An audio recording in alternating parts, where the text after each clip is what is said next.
Respondable to you before. Yeah, I've never responded to you before. But for once, let me respond to you. For one reason, or for reasons best known to me.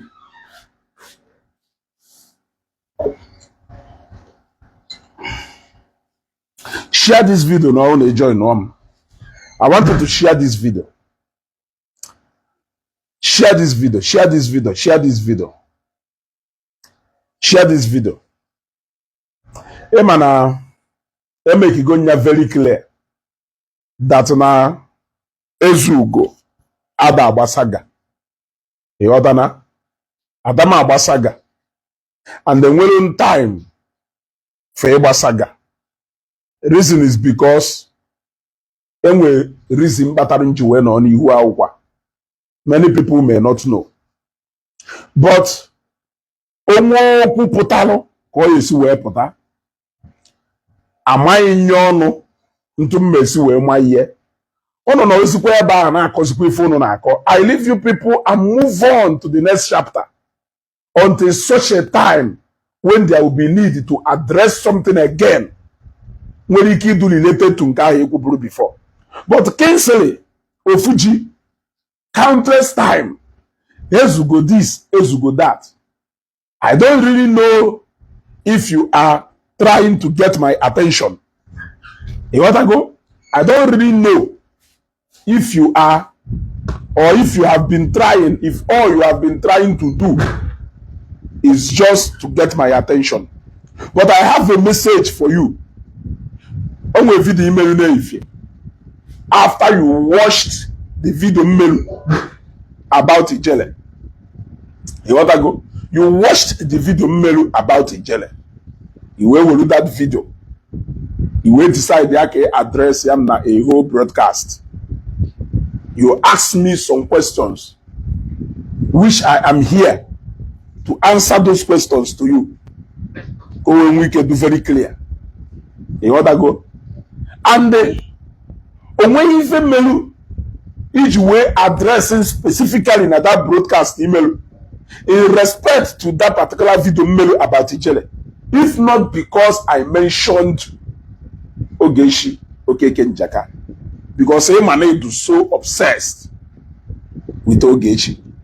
But that advice go countless time. Balo, you are a man. Hapo aseria ineso mwanyako. Forget about this asere. Ineso mwanyako. I can't imagine mwa wezugo for over 7 years. Mona wanyi no nihu akwụkwọ na ogu, yet I am unable to defeat that woman. It is enough reason for me to walk away. It is enough reason for me to walk away. Amorom n'eji afọ Ogechi wee chụọ aja n'isi Ofuji. Cheta kwife ngwara Adama agbasago no na agba. And the time and the event has shown you people that na mesoro na agbasaga. What I do is open capital based on into way decide into it. I leave you people and move over to what I am doing. Ona norokwa na eme ifunu na eme, but ogo na ena chomo ine wezugo. I did a video. Wasting the mother. Can you feel the fate of Ijele Chukwuka? Can you feel the fate of Ijele? And at the end of the day, in conclude, na fate Ijele, you want to go? Na fate Ijele to nde deceive Rienaka.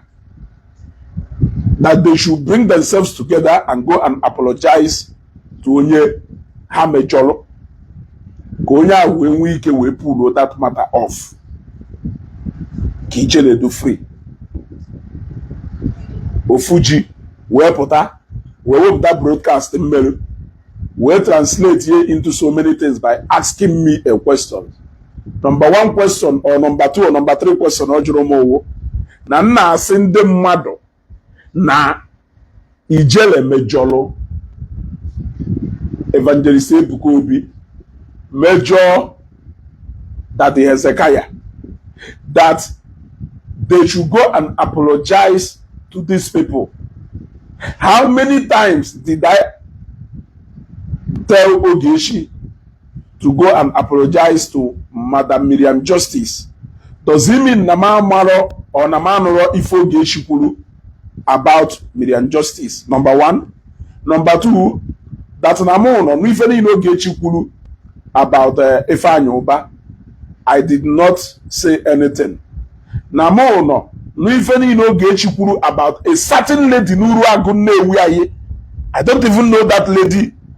I don't even know anything about that lady. I guess that should be something that should tell Ofuji, that should go a long way to tell Ofuji. Namona got the more FIFA on Facebook.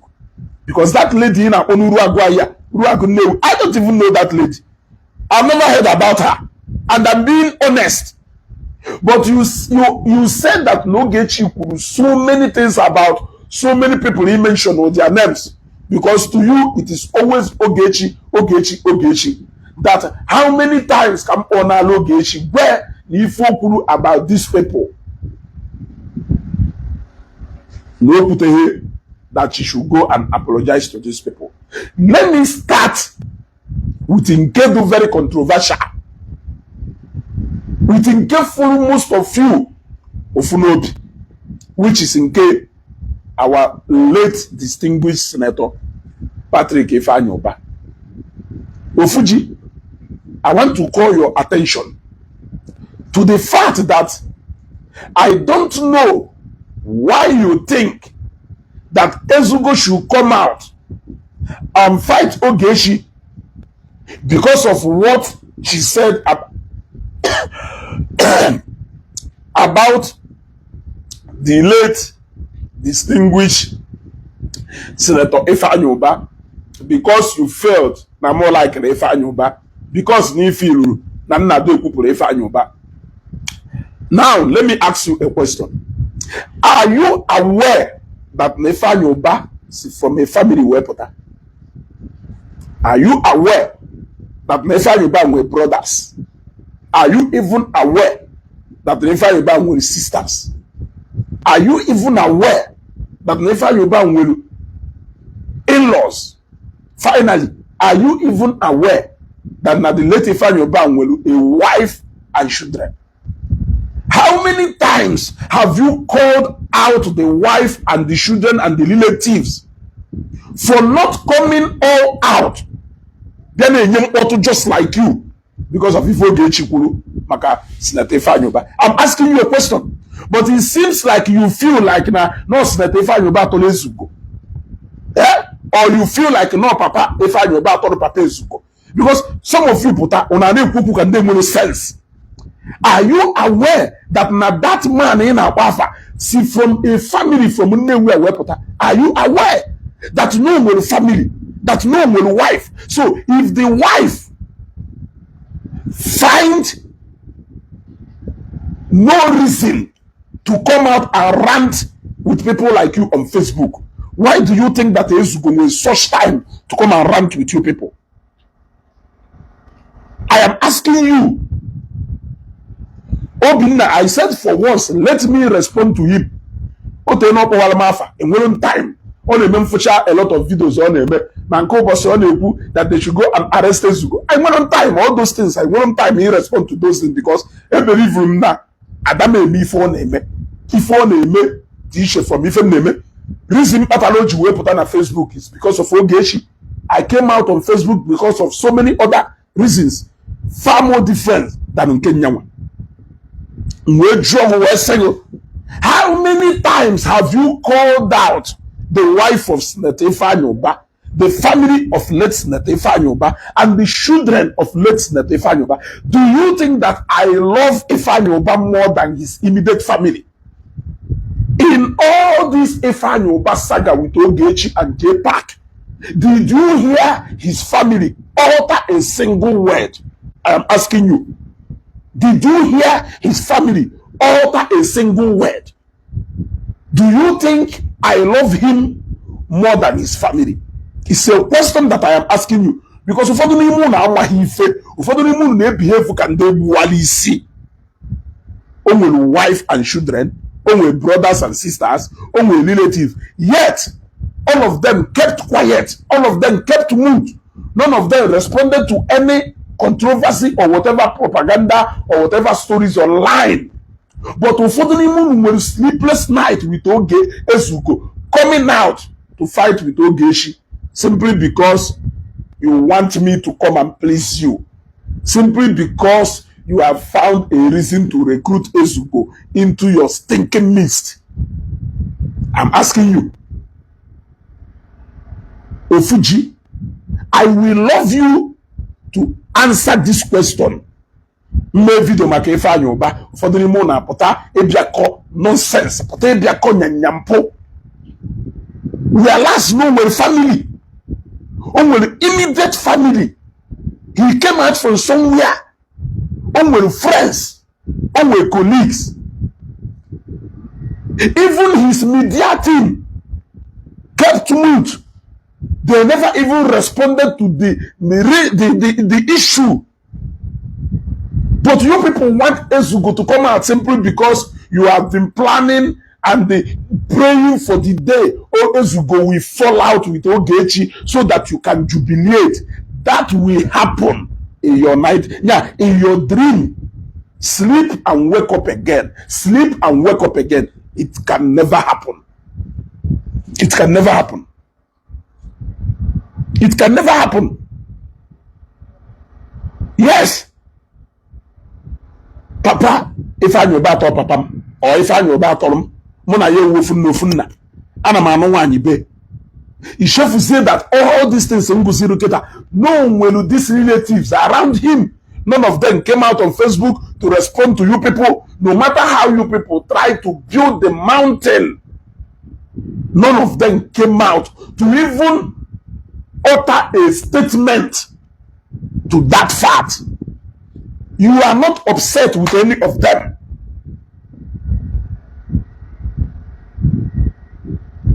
You are not, you don't even care to call any of them out. But Ezugo call yawo every morning. Ezugo. Secondly,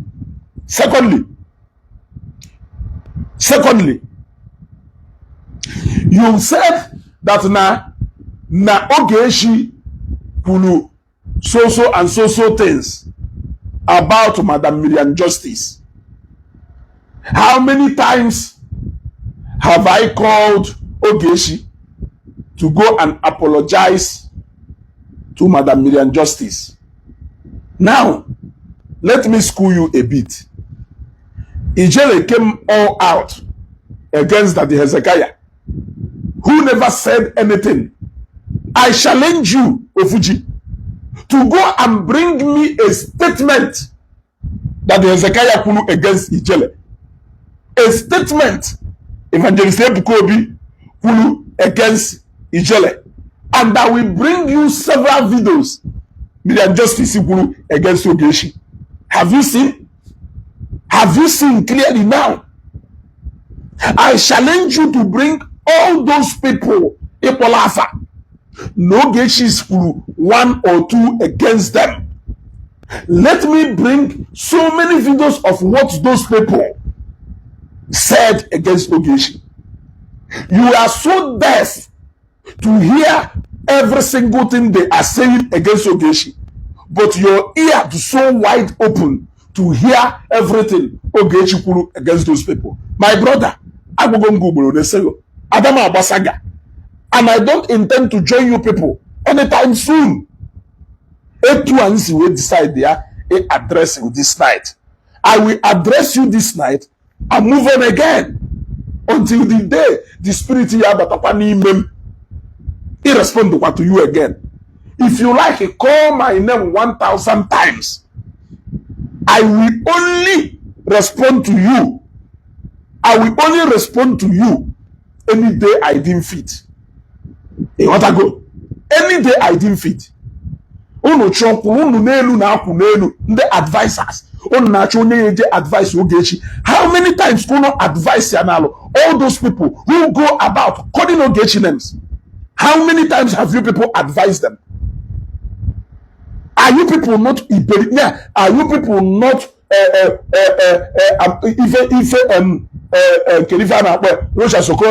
Iberi chapter 1 verse 2? Yeah? Are you people not Iberi chapter 1 verse 2? You are looking for who will go and advise Ogechi. All those people who use those demeaning words on Ogechi. How many times have you advised those people to stay away? No, Unepusina this kind of thing about Ogechi. It is not good. Unepusina okay.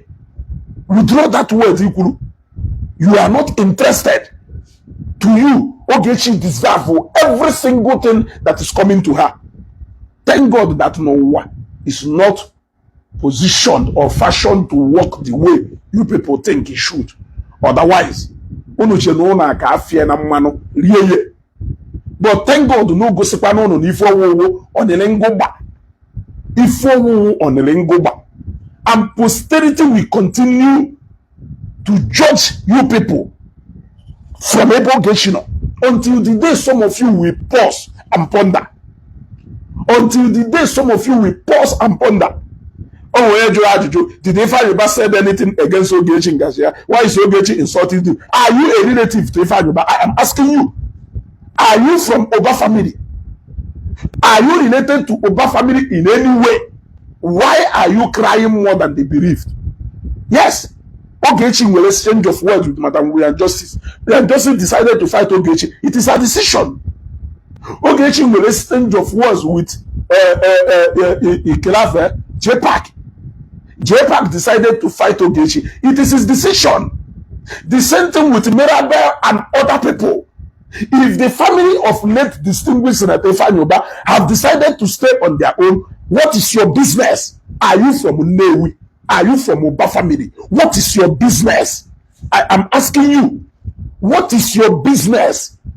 Why are you crying more than the believed? The family has buried their died son and they have gone back to their base. They have faced their businesses. They have moved on with their lives. Every day, Ngumwa, who don't even like or love Ifeanyi in Oluna Facebook,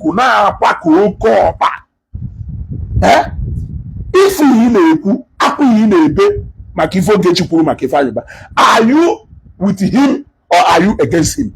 Ask yourself this question. I'm asking you. Ask yourself this question. I am asking you. Ask yourself this question. Are you with Ifeanyi or are you against Ifeanyi? Or are you just all against Ogechi? Anything that should bring Ogechi's neck to the hook, you are ready to support it. I am asking you, if the family of late distinguished senator have decided to go home and heal their wound without coming out to the public to talk about anything, what is your business in that matter?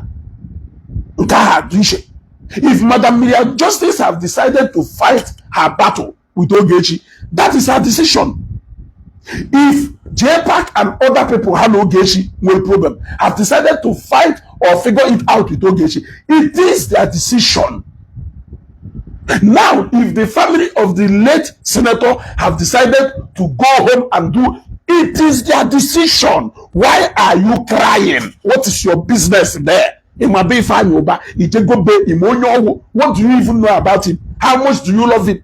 It's a question I'm asking you. Ofuji, come and answer that question. Take your hatred in Ogechi to the bank. Use it, go there and use it and cash millions of naira. Stop coming to Facebook to come and disturb us. Yes, the fact remains. Evangelist Bukobi never said anything against Ijele. Ijele just woke up one day and decided to rain it all out. It could have even been good, no one on address Evangelist Bukobi indirectly without mentioning his name. But on mention his name. Now, as if nothing is going to happen. He did the same thing to that Hezekiah. Only no one man church in Onitsha. If not because of pride and arrogance, he decided to mention their names, that nothing is going to happen, even when they did not even mention his name. Who is that person that Ogechi has mentioned his or her name, that has never mentioned Ogechi's name? I ask you, you may hate her. I keep saying it. You may hate her. That does not mean that all of us will hate her. Yes. Okay, man, that shop.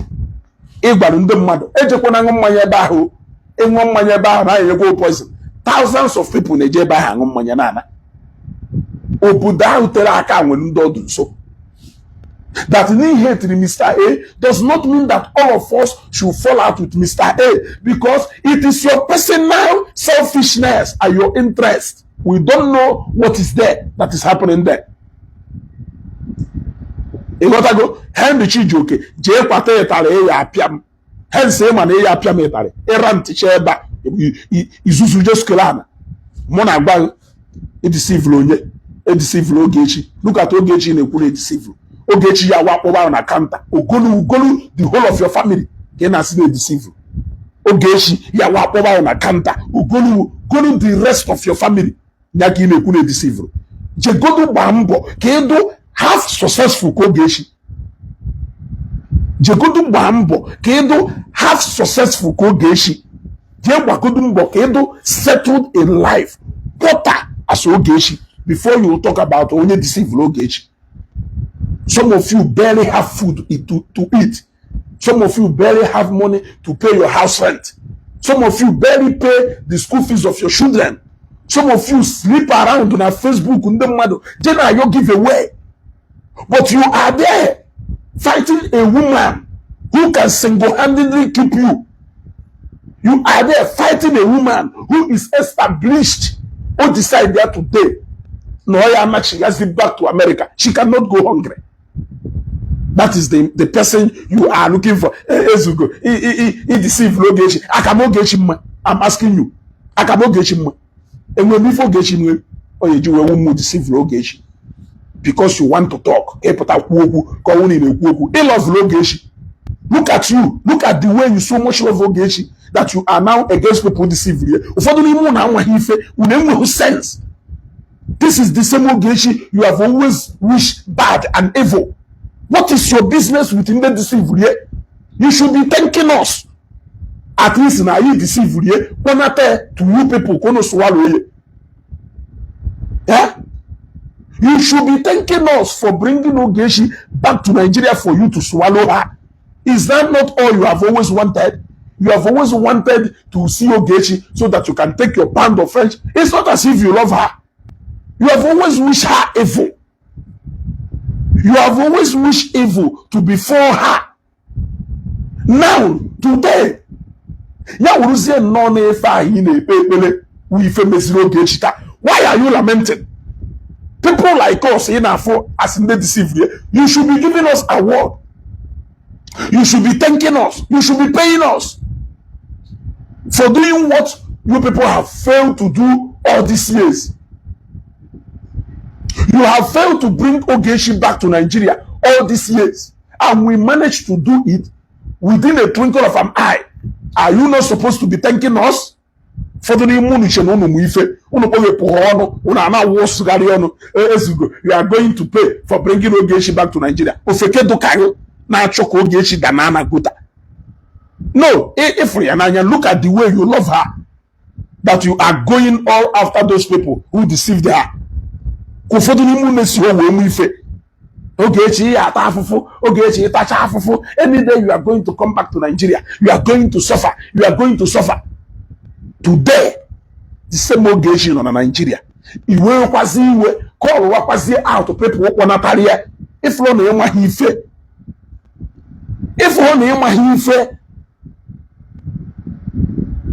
if one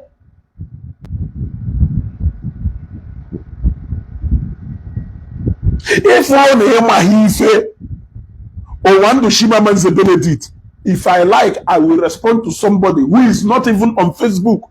It's none of your business. Even like Leone or here. Now watch here. That is what matters. That you are here watching it. It doesn't matter. We respond to people who don't even have Facebook pages. So how much more address somebody with 800 followers? I don't know better on a Facebook page. So I respond to people who have Facebook page at all. When we say only 800 followers, I can respond to anybody. It's none of your business. The most important thing is that you are among close to 100 people who are watching me now. So you should pay attention and listen. Now that coconut head, that is what is more important. Yeah? Some of you are Mahife. That is why I cannot just join this saga. Because here we go saga. More than 70% of Onono Haba saga. About 60% they more sense. About 60% they more sense. Hane Pukuka broken record. Optato Ukwe, Optation Ukwobi, one nation on Garia Kwosi, if I wish I can be so name. I say my thing and I move ahead. Now other things are very important. That is what I do. What I go? That is what I do. But Ofuji, I decided to respond to you today because it is necessary. Yes, you talk about even Ogechi Okeke about Madam Justice, but you pay deaf ear to every single thing Madam Justice Ikulu against Ogechi. You think you think that we should reason the same way, we should reason alike as what? So he will take in Ogechi Okeke against Madam Justice, but you did not hear everything Madam Justice Ikulu against Ogechi. What can be worse than calling somebody a criminal? I'm asking you, what can be worse than calling somebody a criminal, labeling somebody a thief, trying to share integrity of somebody? What can be worse than that? I'm asking you, what can be worse than that? All of you have said thousands of worse things against Ogechi. I don't care what he says against you people. You do very clear today. Ogechi Okeke sini Burie because Nankikule against her do uncountable. In your account to me, things you could go on against Ogechi. Can you count it? Or do you want me to play the tape one after the other for you so that you will hear yourself speak? You don't want to hear yourself speak, but you want to come and address Ezugo. You want to come and address Ezugo. Even J. Parke, Jeme Ogechi arrest has moved on. Ngumawu Ofuji, you are failing to move on. Even J. Parke. So we Jeme Isoko jail, but J. Parke has moved on. Governor Ezugo has moved on.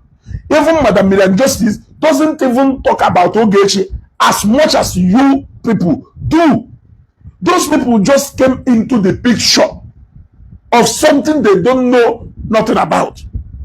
Now, they have all gone back to what they are doing. You people still remain where you are. That is the journey most of you have chosen to embark on since over 7-8 years ago. A lot of people have come into this journey. They have left you people. Oh no, no, no, you want to go? J. Parke Ogechi Ogechi about the family of less senator. They have all moved back to base, doing what they are doing, moving on with their life.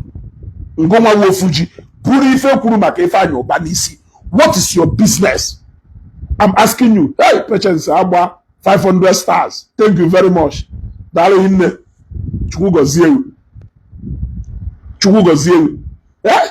You see, the family of the less senator, from the beginning to end, did not utter a single word about Ogechi.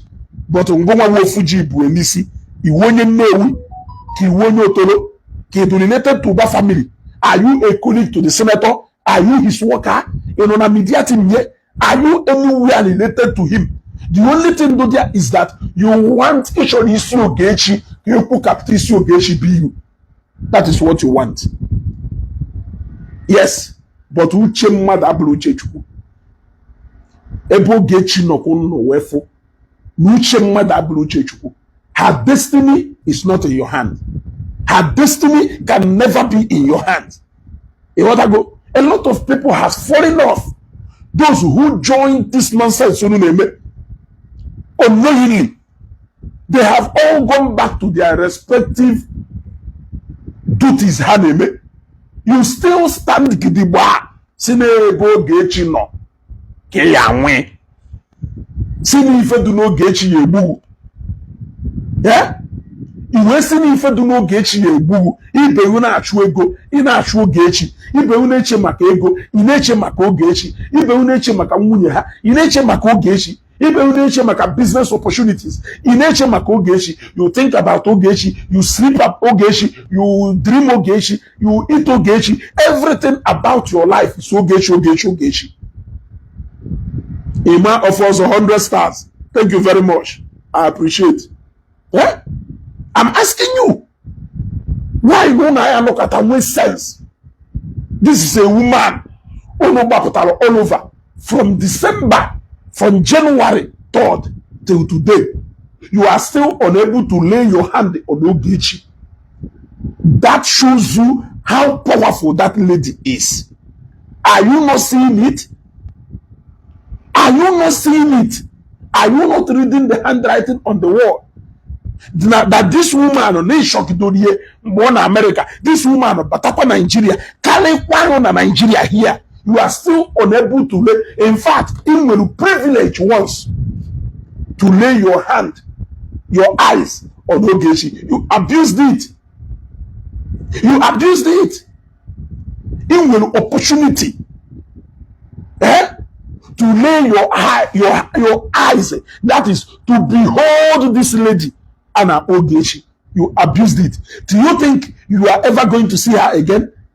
You had one opportunity. You could have made use of that opportunity. You abused it because you want to fight a nonsense and unending battle. You abused it today. You may never have an opportunity of beholding that queen again. If for your once, you cannot see her again. She has proven to be more stronger and powerful than you, even in Nigeria here.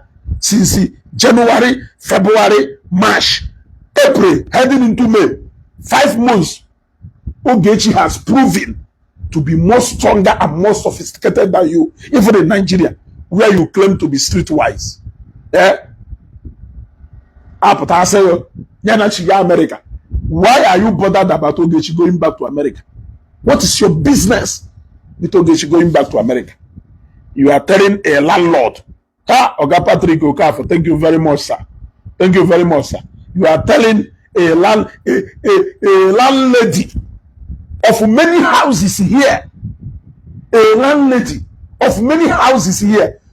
What do you even know about Ogechi? Kensere, I'm asking you, Ofuji, what do you think you know about Ogechi? If you know Ogechi the little, Mazi Shinonso, thank you very much. I appreciate. If you know Ogechi as little as I know her, you will go home and sleep. You will know that you are fighting a lost battle. Let me be honest with you. That lady can go more than 1,000 times. You should pray to be like that lady. You should pray to be like that lady. Ogechi doka nwoke. Ogechi doka nwoke. O suppose to reach policemen 5 welaga. And then may escort na Nigeria here. Ogechi doka nwoke. Ụfọdụ ndị ji security aga ebe a karịrị ya. Ụfọdụ ndị ji security aga na Nigeria ebe ha karịrị Ogechi. Ocho bata Nigeria. Ochi no 10 years or no 10 years. She has worked for it. Yes. Do you know what it means for somebody to work in the health sector in America for over 7 years? Only again in Nigeria, you're richer. Or you're richer. You are fighting a lady. You should be praying God to give you quarter of the blessings on her enjoy. Oga Patrick, thank you very much. Thank you very much for the stars. That is the lady you are fighting. Maybe some of you. Broadcast. Look at all of us. Look at all of us who talked about Ogechi during the time of event since the 3rd or 2nd of January. Everybody has gone back to face their various things. Onokasukelu. You people still talk about Ogechi. Is that how jobless some of you can be? All the people on Akwafa has gone back. Ogechi, you didn't go to Ogechi in Nigeria. Ke half also.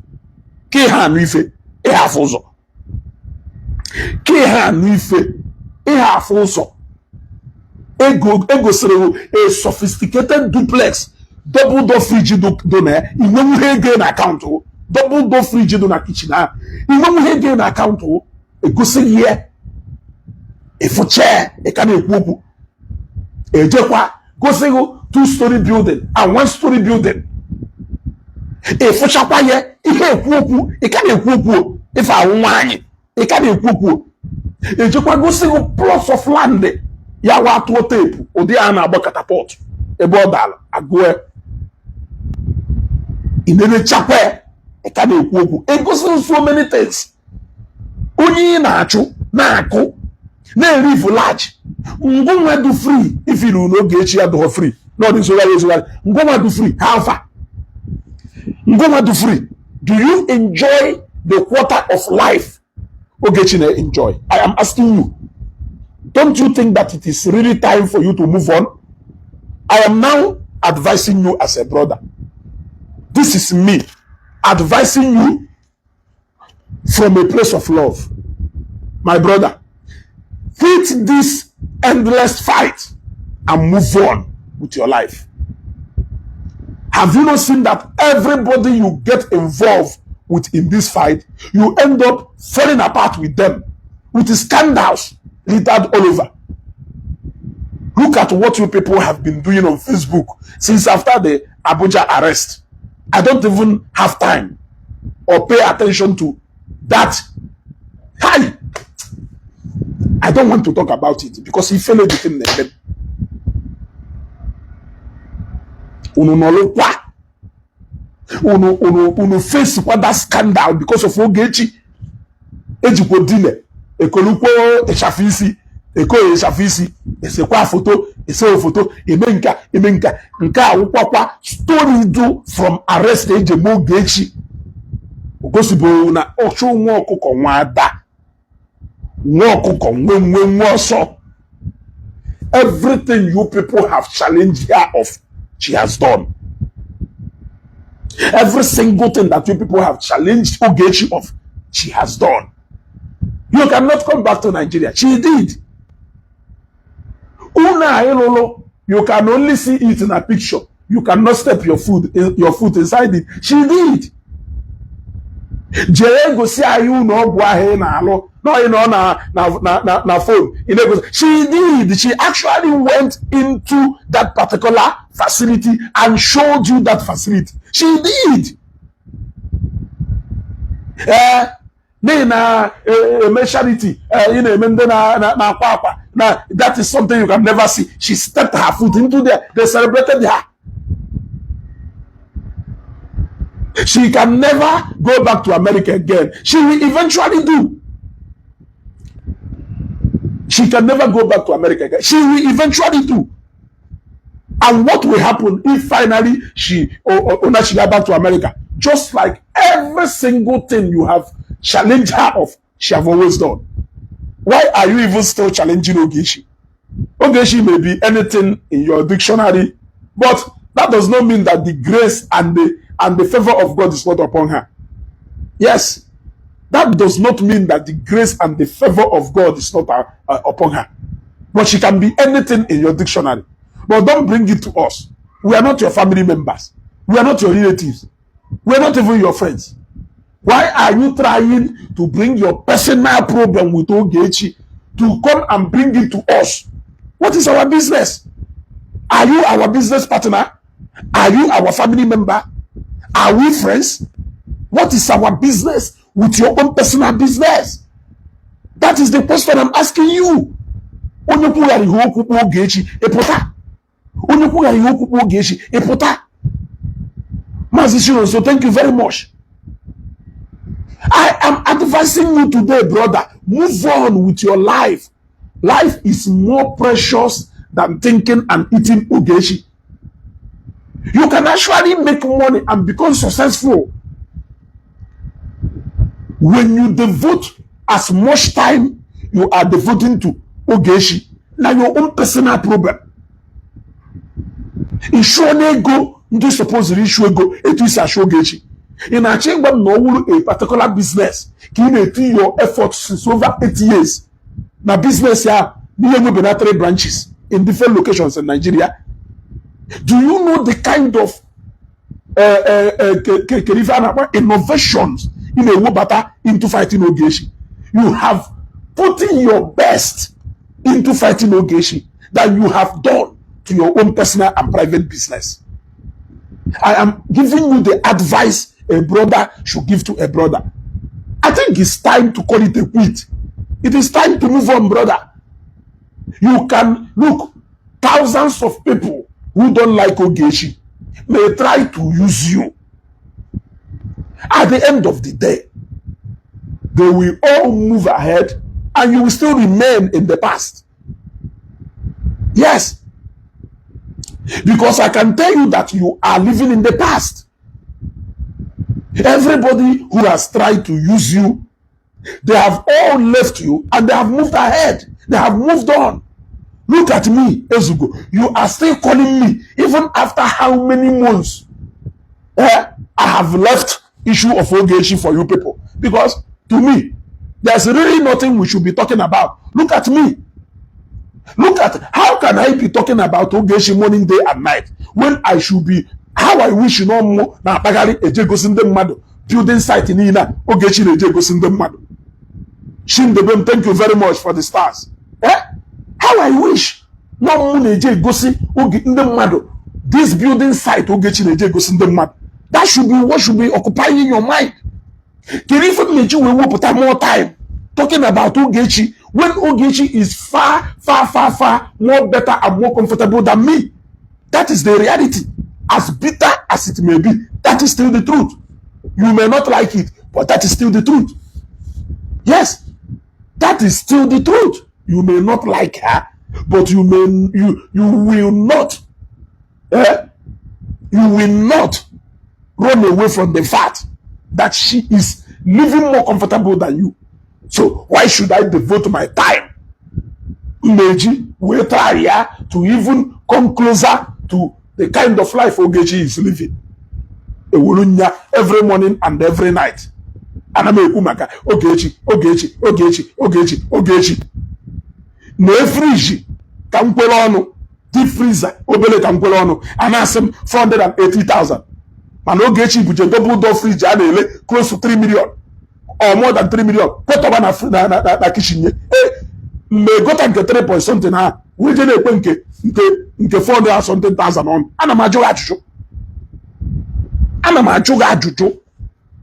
May go to nke over 3 million ahụ Ogechi kweto walo. If you look at the fridge we kweto. Fridge 2024 technology. Ya we fubu. Kweto na kitchen. Njene ekwe di freezer ọnụ. Ayeje etiko yo fene etiko ya anụ. Anele less than 500,000 or 500,000. Abịabuna tabo ana nkwụgwọ ụgwọ. Ọkwari nkwụgwọ ebute. Ewe nje na achụgharị Ogechi. Ewe devote to my time morning, afternoon, night. Na Ogechi. Na handle case Ogechi. Ogechi leave go ahead of every. You should hustle to meet up with her.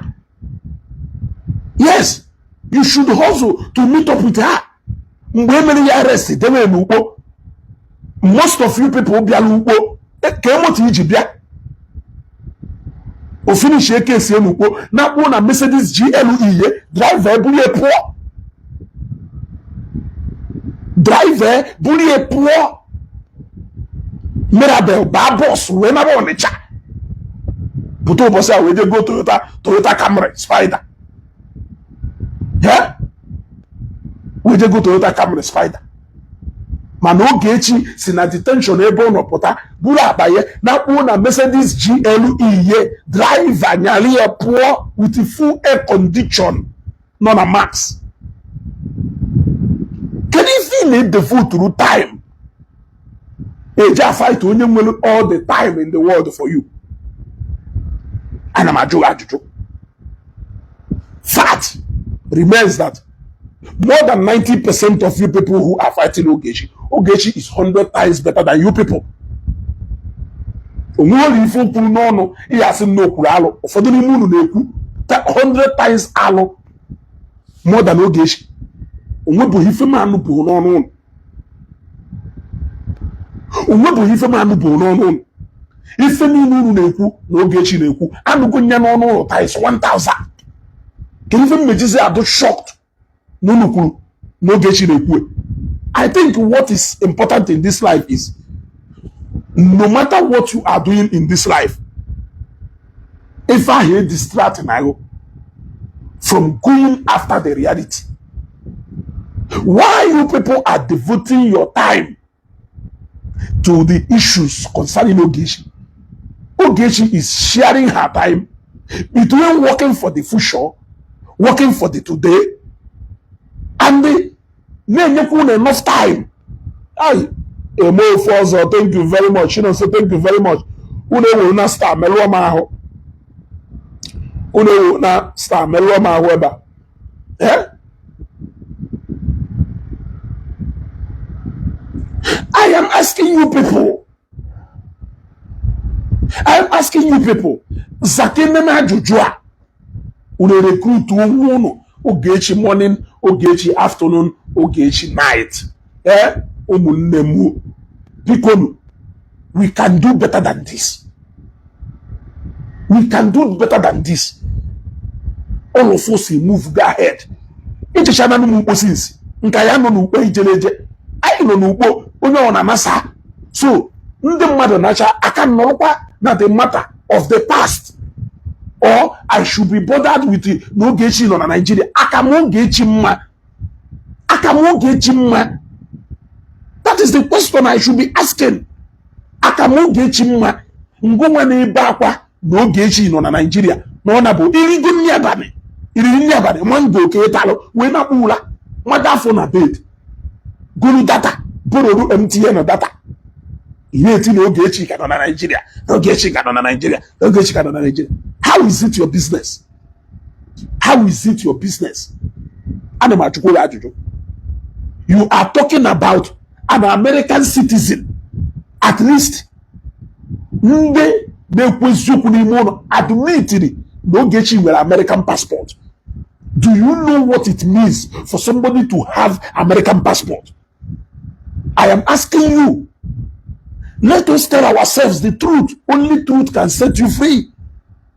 Matthias Nakuzi about reality. The day you live up to that reality, you will understand. You can't be preaching reality and running away from reality. Do you know what it means for somebody to possess an American passport? Onye nwere American passport ka ị na-eje wụtara ọnụ. Onwere ebe ọ na-alụgo na onwere ebe ọ na-alụgo na onye nwere American passport. Emekwa na ife ahụ nwelu or monetize ya. It is worth millions of dollars. It is worth millions of naira. I am asking you. Ngwa na-eje American embassy for over 6 years.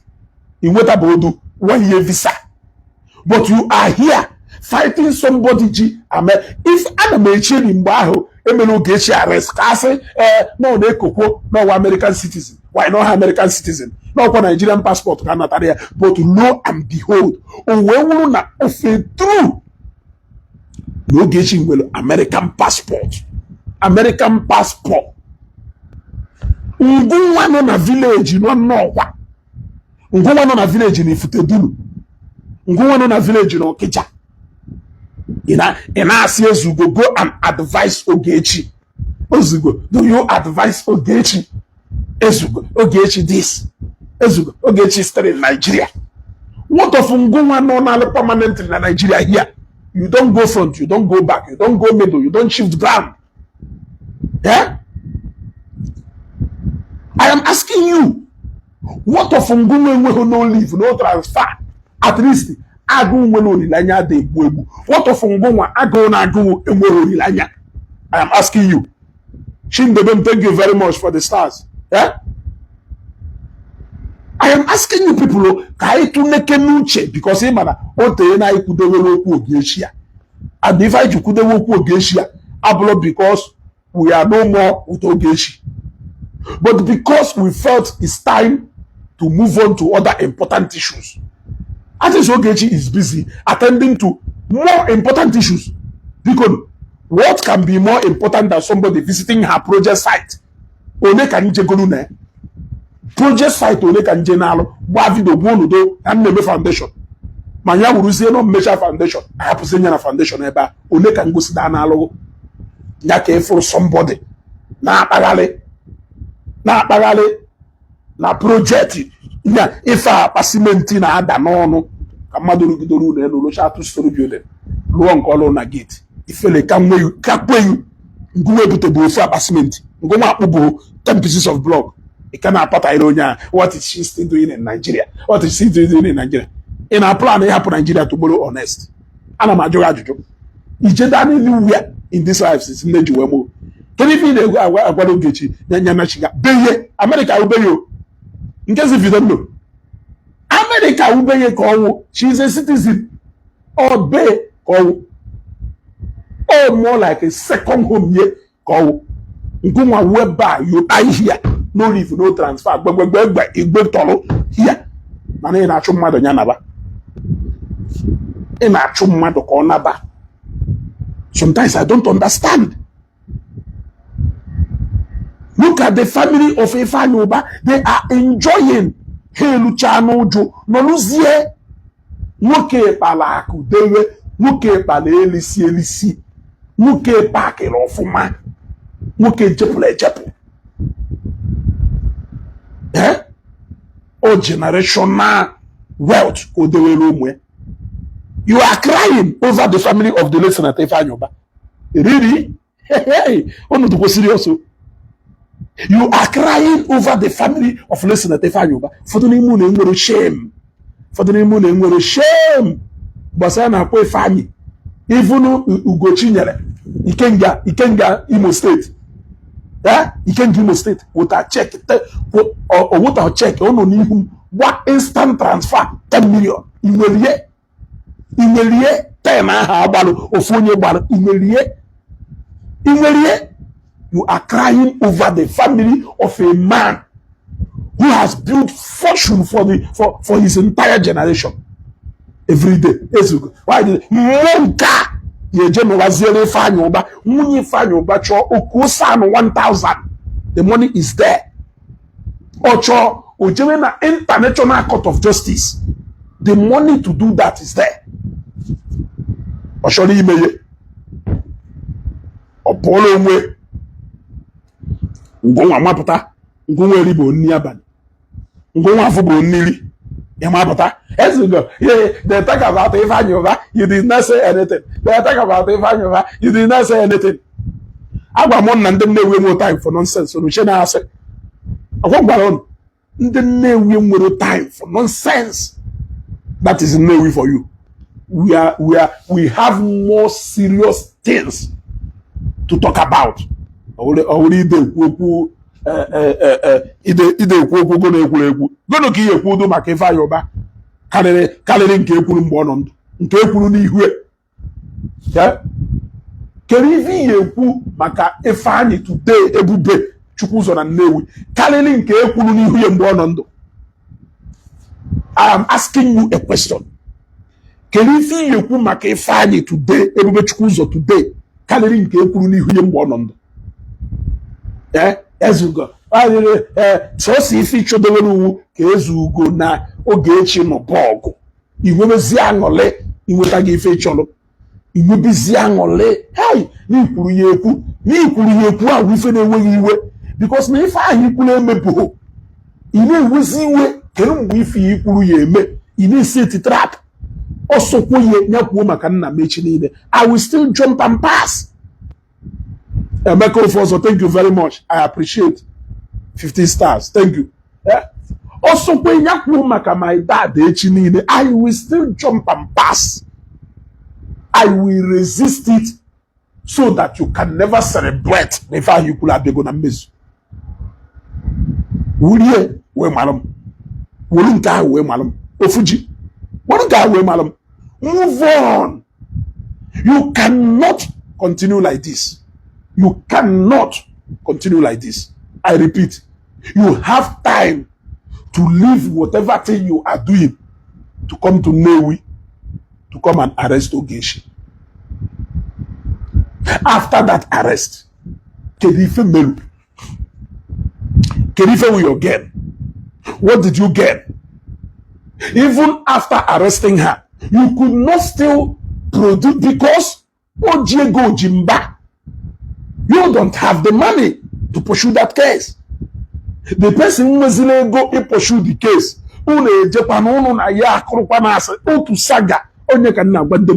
stay away from this saga, guys. Ogechi knows their antidote. One thing you cannot take away. Ogoba, 50 stars. Thank you very much. Ogechi knows how to handle these people. Ogechi Jogwa. Nobody can handle these people better than Ogechi. That is the truth. So why should I get involved? Ogechi Jogwa. Jisi Hikekuchiha. They were for Hana Bayiri. 7 good years and 8 good years. Yeah. A lot of history is on a corner saga. I'm all of them make. Do older than me in this social media app. I came here barely 1 year ago. Ishogoki involved one ni family 8 years ago. And a breach yazo can ebu aganiru. Kama mada aganiru aga. Ana mechi yazo echiga. Ogechi na wanyi ibe kono. Abia na Facebook ebia kwe. Ngwa nwoke akwa iholo nwe ugugu na Ogechi kono. Abia na Facebook ebia kwe. Abia na Facebook. Ọ na-ada aka ọnụ n'ụmụnna gị mitin ụmụnna kịta ada aka ọnụ ka ọ wọza n'ọnụ ka ọ na-eme nna mmadụ ọnụ bụ mmadụ allegation na mitin ụmụnna. Ana m ajụ ajụjụ kwọrị ọkpọ nụọ ọgụ na mitin ụmụnna anụcha ọgụ anọrọkwa dozikwa egbukwa anụ nọrọkwa n'ofu ebe ka anụ ahụ onye ọ na-ekerukwa anụ ya na kpuo. Ajụjụ ka nna jụ Ogechi na nwata nwaanyị ibe ka ọnụ nwa nwoke abịa na Facebook ịbịakwu maka ọnụ nwaanyị na nwaanyị kọrọ.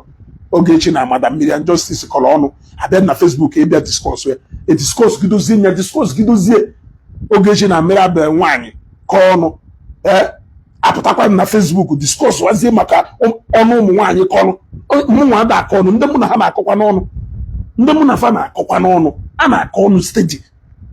O nwere onye ya achọ ka ọ jaa mmụọ moto unu iro ịga onye iyi gochipụ iyi anya kochipụ iyi anya ijewekwe ebe ị na-eje.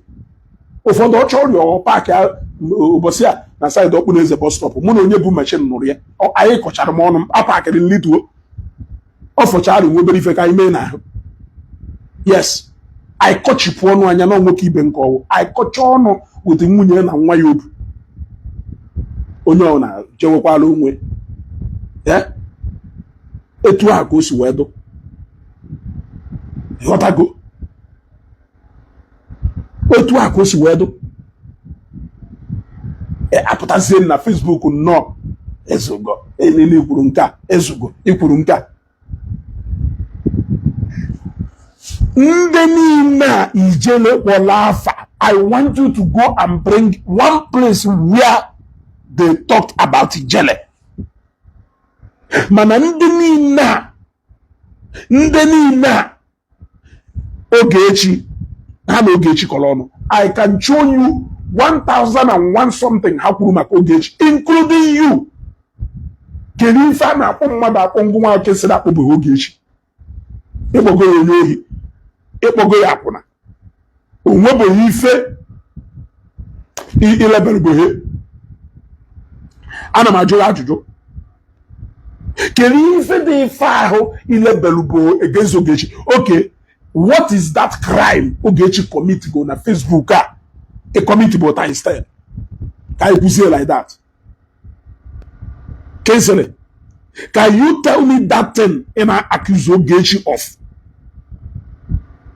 Nguwe mebu times 10. Bano mukamano. Guanon kamano. He say no go na. Ipu. Amu na afie no. Man, before he end their broadcast, that's something in our accuse Ogechi of. He more than 70 times or 1,000 times before he end their one broadcast. What makes you different from Ogechi? Yeah. It's an Ogechi na allegation bonding mad. What is it you have not done in the course of trying to fight Ogechi? Anamaju and the Najo in Asanya. I will understand them. Najo in Asanya. Yeah. Can even define accuse Ogechi of today? Imebo. For the name of Ogechi negotiate automad. Man, unu ni negosi bado na automad. Unu ni ne ebuti yikita se. Biangu yi negosi bado automad. Unu ni ne wunde saga. Nobody can take that oath. You are simply obsessed with the name Ogechi. Weje bute program Melo. Guy, I'm asking you. In CJ apologize here to Kelafe. Everything Ogechi kuru makambaka. Everything Ogechi kuru makambaka. Advice go Ogechi koje apologize here to Mbaka. Are you Mbaka? Are you Father Mbaka? Are you Father Mbaka's spokesperson? Are you related to Father Mbaka in any way? Can you fight Father Mbaka's battle more than him? Do you have quarter of Naira Mbaka? Father Mbaka willing to fight his own battle? I am asking you.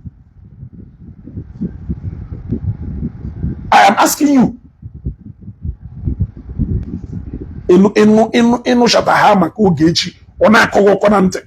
Well, people like us, we will keep loving her, we will keep supporting her, we will always stand with her no matter what. Get that into. I repeat, we will keep supporting her, we will always stand by her, we will always be there for her. If you are waiting for somebody like Ezugo to turn against her tomorrow, you are joking. What I don't have is the kind of time you have to devote to Ogechi this, Ogechi that. I don't have that time. But you have that time. That is what makes you different from me. And that is why I know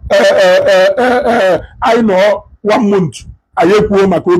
They say they have all abandoned her. They have all abandoned her. Nwago has gone back to America. Akosarion has faced his sorrow bitters. Yeah? Sorrow bitters. Do you know the kind of energy? That is the kind of energy. The other lelelele bitter. And that is why that business collapsed. Now, Akunweru such time to devote to building his brand. Ndelelele kukubita. Nkefa daraba completely because they don't have such time to devote to that business. Yeah? You understand what I'm saying? That business collapsed today.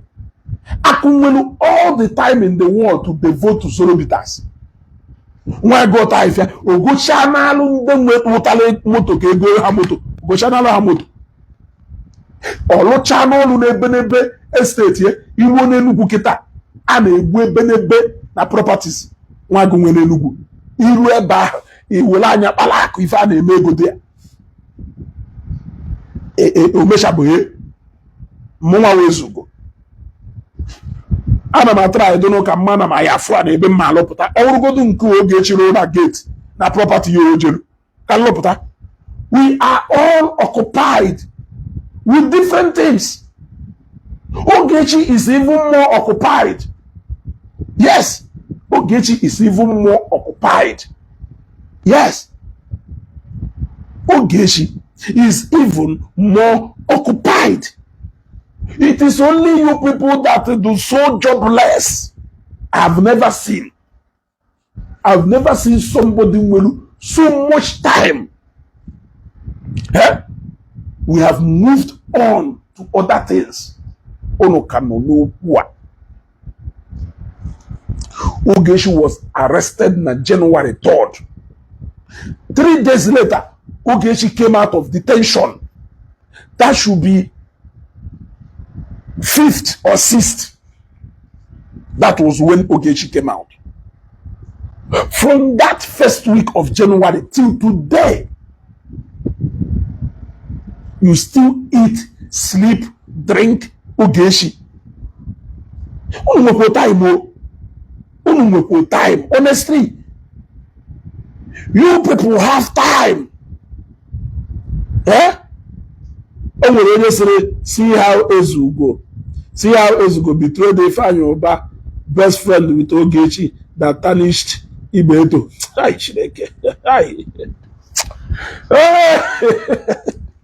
Ignorance indeed is a disease.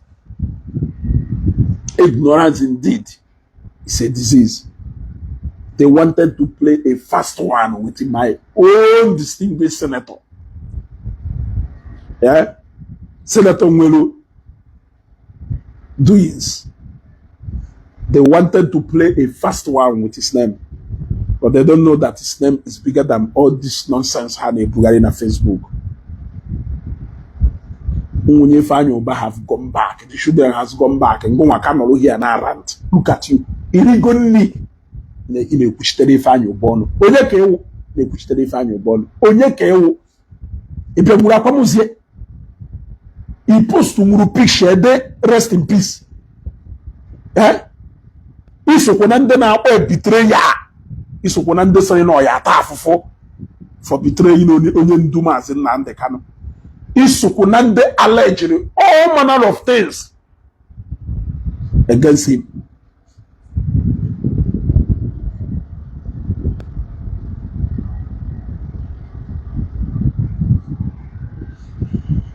Yeah? Today, you love him. You suddenly love him because of Ogechi. You suddenly love him because of Ogechi. Oh, you guys cannot get me. Yeah?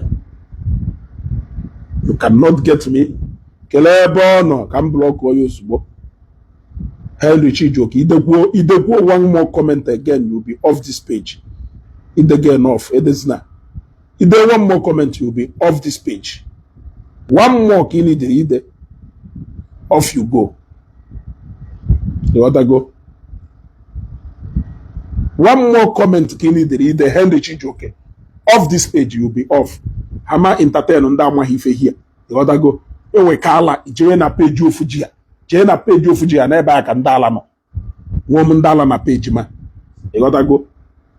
Woman dollar na this page. Ewe kala, you go there. Ka ikem na innocent ya nya dekwa say comment also. Can block you immediately. You want to go? Fela he mechu unu. Ogechi karelo no na America. Ogechi karelo na Nigeria. Eh? Ogechi, when are you going to come back to Nigeria? Come back to Nigeria. Or better Nigeria. 5 months na Nigeria. Living more comfortable than you in Nigeria. Have achieved a lot more than you in Nigeria. Can feed you and your family. Even right here in Nigeria. You are still talking. Ne 50,000 na 100,000 wifunu juwechi busi onwono na Abuja. Man ono neja amaigero Ogechi onu. Yeah? Ne 50 ko 100,000 ko 200,000. Kenye lono na Abuja. Onu wori ewechi busi onwono. Nyaka unu juwe bo onwono ike ni ono na abo onwono. Okwo nde na ewetala Ogechi onu. Owego na ka Ogechi si we gba ticket o juwe be Nigeria. Ana m ajụ ajụjụ. Ego na ka Ogechi si we gba ticket o juwe si America we be Nigeria. Ego ahụ unu juwe chi gbusi onwono na Abuja. Ego na ka Ogechi si we gba flight o juwe si Abuja we be Nnewi. Ana m ajụ ajụjụ. Unu na-eje agba onye ka unu mgba. Unu na-eje agba onye karịrị unu mgba. Eh? Unu na-eje agba onye karịrị unu mgba ka unu na-eje agba onye karịrị unu mgba. Eh? Devote you that time. Advice now before I go. Yeah. Devote you that time into becoming useful for yourselves. Devote you that time into putting money in your pocket. Devote you that time into something that's more reasonable. Forget saying about Ogechi. It is 7 years and 8 years. Or going even Ogu Biafra. Even Ogu Biafra, last 3 years. Even Ogu Biafra, last 3 days. Manona Anukunka, 7-8 years. Yet, Ogechi Epurufukolono. No true walk on wada. Mana walk on when so. Walk on when so. Look at what your people have exposed within this short time of going to Abuja to go and arrest Prime Minister Ogechi. Look at how your people have exposed and disgraced yourself. I don't even have time to follow that nonsense. God knows that I don't follow it. When I come in, I watch a little. Yeah? Because some of all those nasty stories, why would I be listening to it? Hanchani ne unde na achu Ogechi. Hanchani ne unde si na Ogechi wekwesu. Hanchani ne unde si na ekwesu nka. Ina anuru bebi oku oku.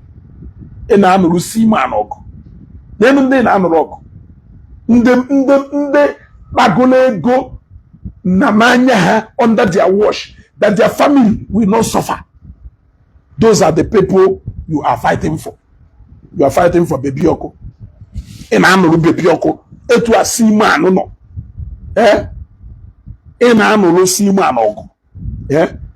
Seaman wulu ke eje court je belibe. Seaman can afford to hire 10 sons. Seaman, okay. Ogechi Okeke. Come back with another account. Off you go. We continue. Ina anuru seaman ogo. Seaman wulu no nwere nwa do 10 years. Nwa ya do 10 years. Future ye. By what we are seeing now, we don't know about tomorrow. I to go brighter than your own. But you are fighting over Seaman who has enough to take care of his family and his generation. For now, or now, Senike Konwa Doye, Ngoma Pokaputa, Jacobono on behalf of Seaman. Look at Bebioko flagging up his real estate businesses here and there, distributing money. Ne goye with we na kopunte ibulogo Bebioko nisi ibulogo Bebioko nisi na chubo so ye tupo nu we jesu ike eno chabo ogo Seaman Bebioko na akwa okuko elasha poso jije noro Ifeanyi Obogo jije noro Ifeanyi Obogo fele mewukwo unu ifele mewukwo unu Ofuji ifele mewukwo unu.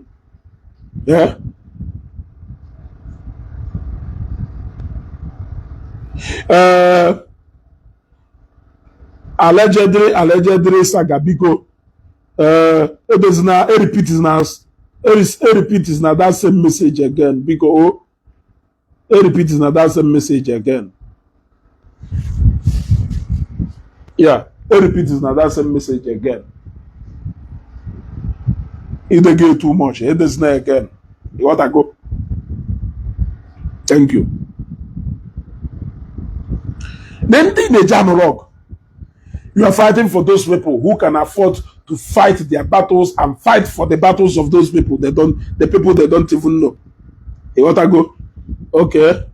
Can you define? Hey, why comment to where poor can whoop rebels? You want to go?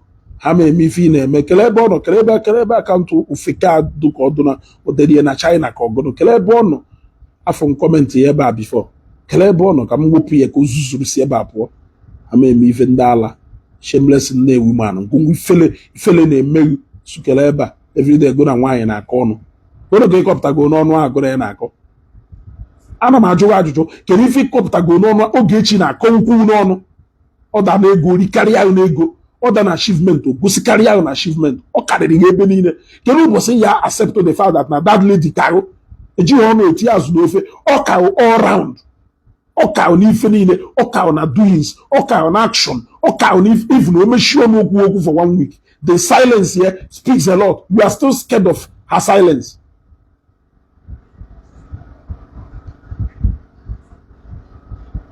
Una eje gbawa mbọ ibe unu na-achụ ego na anọrọ online na constitute guy nuisance na-achọzi onye unu ya drag into your mess.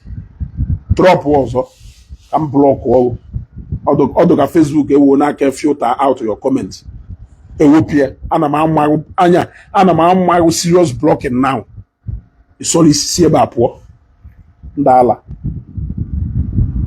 ala so ofuji ebelieve na m asago ajụjụ niile jụrụ m ịghọtago asago ngo ajụjụ niile jụrụ m ejụrụ m ajụjụ wee sị m kedu ife kpatalụ na maya advice Ogechi o jee megono ijede nọ na regret ịghọtago ijele nọ na regret.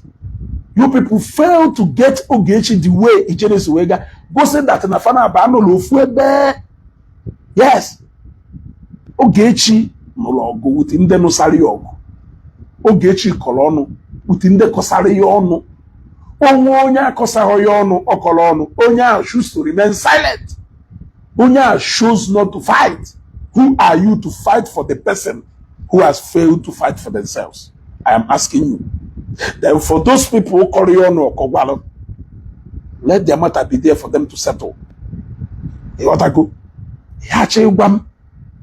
Na full video, Madam Justice Nando to Yaneti, where they are talking down on Ogechi. Are you telling me that you are so blind and deaf at the same time that they don't fear? Maneti Hanko Ogechi, Ntega Kurotoka antenna. Ogechi fit run na Facebook. I rest my case. Everywhere good. You want to go? Then when something tomorrow, and I think at this point, I have to go. You want to go?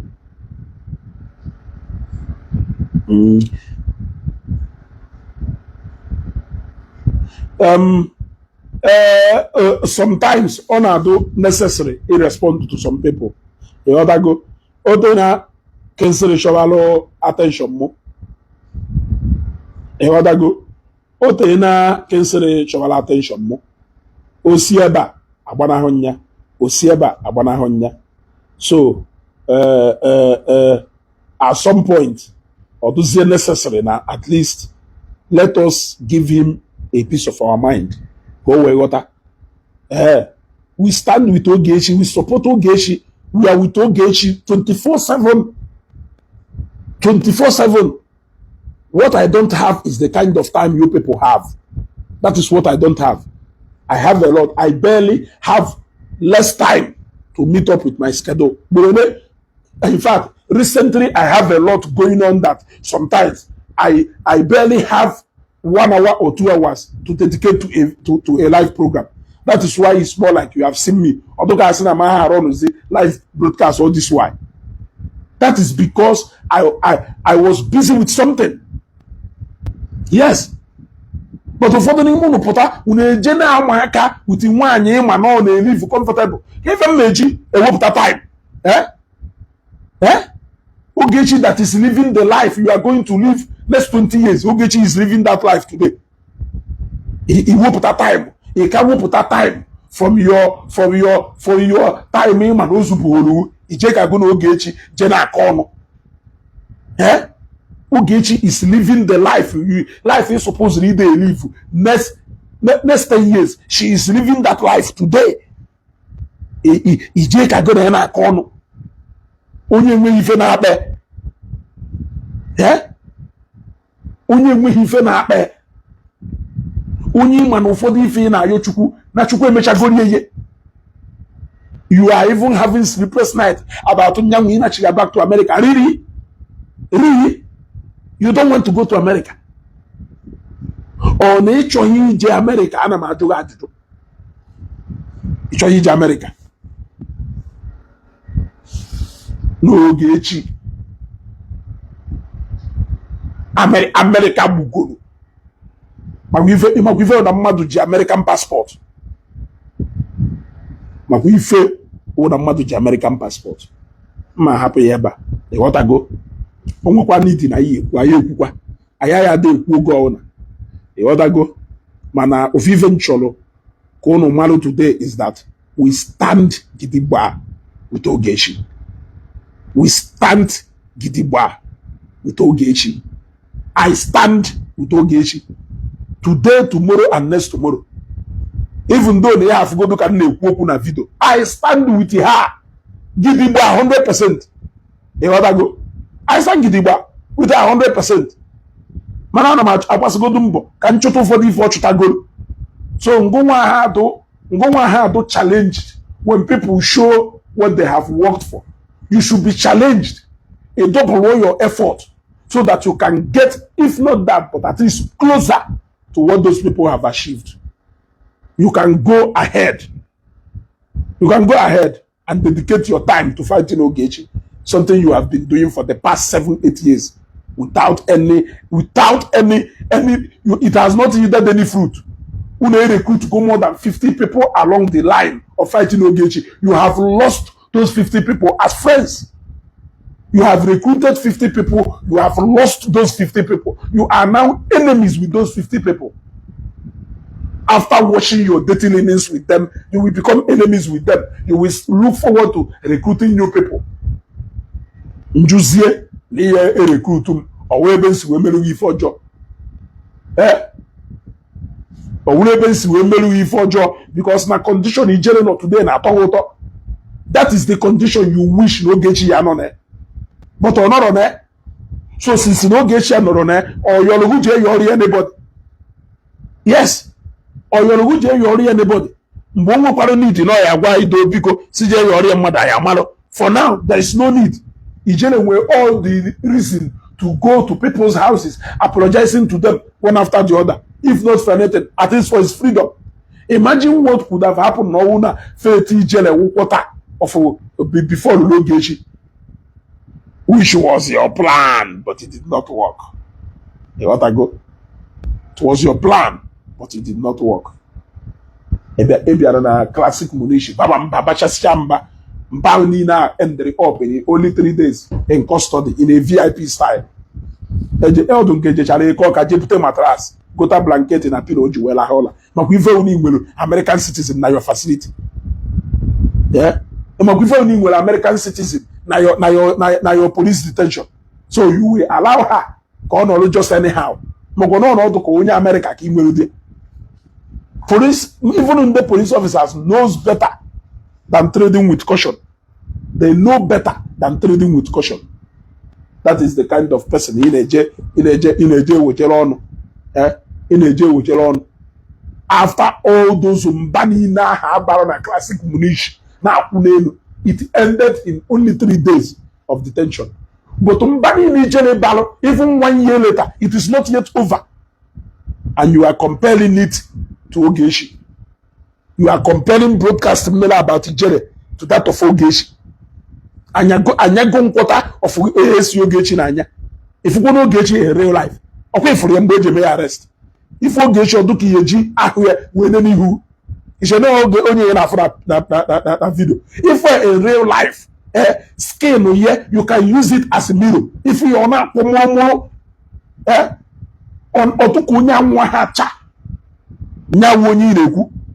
Onye ya wefu o nya oduki yeji ikiyeji mmanu sie na ahwa pata we na miro we na nihu pimple juru nihu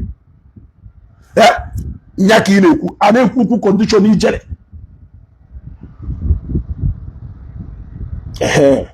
Thank you very much. Hey, opukwa oge ọdụ ka Facebook ji aka ha wee na ewopia. Yotago Facebook ji aka ha wee na ewopia. Yotago nya ka iji wee na compare condition unu debere Ijele. Ka ọ na ịma condition unu debere Ijele. Una mo condition unu debere Ijele. Unu debere Ijele n'ọnọdụ ọdụ ndụ ọnwụ ka mma. At least it shows na o nwere mmadụ. It shows na ijele enwere mmadụ.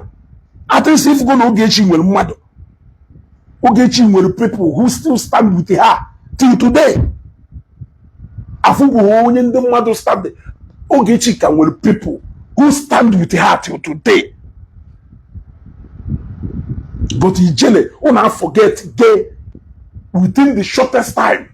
Onwebodo onye n'ime unu wepụtara time chain at detention jefia. At least we all went to Igbo mgbe Ogechi nọ there. I lock anyị niile si lock anyị niile ebe a. We all went there. I went there myself. How many of you bother goro ije na detention jefe ijele bujere ihe nni ka ori ihe na agụdo ụganido agụdo n'obodo ụmụ anụmanụ nke so ọnwụ na agbaro ọnụ hapụ ya ọ na-ebu cross ya nna ke mee video about beating that young man and going to ask for forgiveness. Can that young guy do free? Ije wotara n'ebe Ogechi na anyanụ AC central AC ọdọra na room ebe ọ na-ala ya kọ split unit ụzọ ịtọ ka ụzọ ịnọ. Onye do na room mu? Onye do na room mu? Ana m ajụ ajụjụ. Onye do na my bedroom?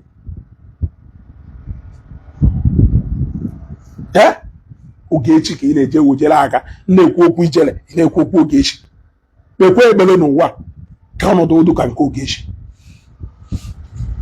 Some people can pray ka ọnọdụ ha dị ka nke Ogechi. Pray ka ọnọdụ ụdụ ka nke ijele. Pray ka ọnọdụ ụdụ ka nke ijele. O nwere ndị jem nwa na America batata hoping that na after how many years later na nwa ha ya return to America. Na-ekwu an adult ji American passport. Ị na-eje wojere ọnụ. They play. Ọkwa Ogechi cannot go back to America. She will still go back to America. A cry kwa. Bekwa akwa. Oh, she even put AC for her kitchen. Onye na-ewojere ọnụ. Anụ o ji esi ofe na ha ka isi mmadụ. Ogechi bute anụ ha ka isi mmadụ ogbuo ya ụzọ ịnọ ya kọwa ihe n'ite. Onye na-ewetara ọnụ. O weta ofu ozu ọkọ ogbu ihe ya ụzọ ịnọ kpụwụkọ ihe n'ite. Onye na-ewetara ọnụ. Ọkwa onye na-ewetara ọnụ. O bute ofu ewu ogbuo ya ụzọ 6 ori ekpokọ ya n'ite wee si ofe. Ọkwa onye na-ewetara ọnụ ka ọ na ịha afụ ụzọ ka ịha anụ ife ịda afụ ụzọ. Onye na-ewetara ọnụ. Onye na-ewetara ọnụ. Biko, I think at this point I will exit from here. O dị na melody broadcast ya ịghọtago mana o nwere ife ya awụ mee apakwa na mmụọ. Ọ na mmụọ ka mbala. Na mmụọ ka mbala. Wee hakwa ka isi aha. So kensere nwanne m enwere no the time iwe my brother take my advice today. You can actually do better than if you na-eme. Inwere time. For money nwere such time inwere. I haven't seen anybody nwere such kind of time inwere. I'm that kind of a person. You other go? Inwere time. Okoro na time man n'ije na-achọ ka i secure slot ịda afụ maka ndị agboro niile nọ n'Ọnịcha. Ihe awụ na ọgaranya taa. Bọsị ahụ ịbịara Nnewi ịbịa arrest Ogechi. Ịlọsụ na Prado nwunye akwụ fesi ilo. Ịghọtago? Ndị DSS na-echewu ya eru ịnọ. Na only devote this time into going for something reasonable. Ịghọtago? Oge ọwụna ịda na-eme broadcast ị na-egosi so ogbu isi. Ihe gosi ebe ị nọ. Ihe gosi anything about yourself. Ị na-egosi so ogbu isi. People are go tired of seeing your head. You should show us other things. We need to see. Ogechi na-eme video na-egosi video ebe ọ na-akpagharị na-afụ environment na-afụ ife na-eme ngụ nwe oge ọ na-eburu sisi dọba ndị mmadụ na-elele sisi ya tisi ya isi ga wisi efi. Ịghọtago? Isi ga wisi efi. Face weruzie time ga face ife bara uru. Mata bi ọnụ. Na kachifonu bigo ọ ya dị oge ọzọ.